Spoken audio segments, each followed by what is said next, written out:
PSL এর দল। মুলতান অসাধারণ একটা সিদ্ধান্ত নিয়েছে। ব্যাটসম্যান মারলে ছক্কা, বোলার নিলে উইকেট। মুলতানের এসব সাফল্যে হাসি ফুটবে ফিলিস্তিনেও। এবারের পিএসএলে মুলতানের প্রতিটি ছক্কা ও উইকেটে তাদের জন্য তহবিলে যোগ হবে 1 লাখ পাকিস্তানি রুপি।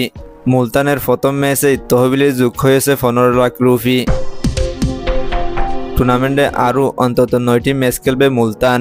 ইসরায়েলের আগ্রাসনের শিকার ফিলিস্তিনিদের পাশে থাকার কথা জানিয়েছেন মুলতানের মালিক। তিনি এক ভিডিও বার্তায় বলেন, এবারের পিএসএল এর মাধ্যমে আমরা ফিলিস্তিনকে সহায়তার সিদ্ধান্ত নিয়েছি।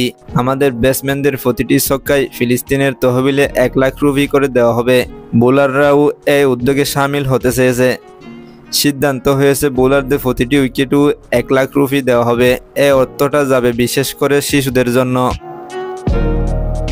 করাচির বিপক্ষে ম্যাচের টস করতে নেমে অধিনায়ক রিজওয়ানও অনুদান দেওয়ার কথা নিশ্চিত করেন। তিনি অবশ্যই সারের কথাও বলেছেন। আমাদের প্রতিটি ছক্কা, প্রতিটি সার এবং প্রতিটি উইকেটে ফিলিস্তিনে গাজার শিশুদের জন্য কিছু করতে চাই।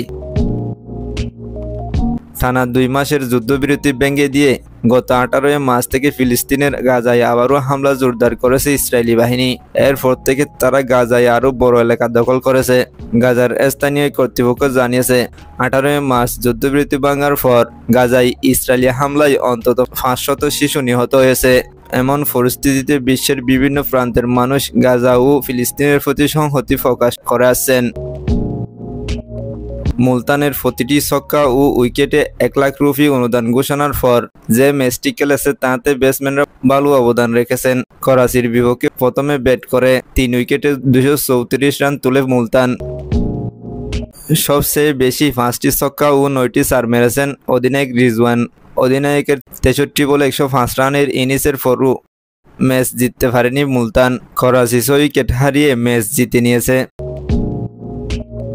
ম্যাচের পর মুলতানের টুইটার অ্যাকাউন্টে জানানো হয়েছে, 15 লাখ পাকিস্তানি রুপির অনুদান সংগ্রহ করা হয়েছে।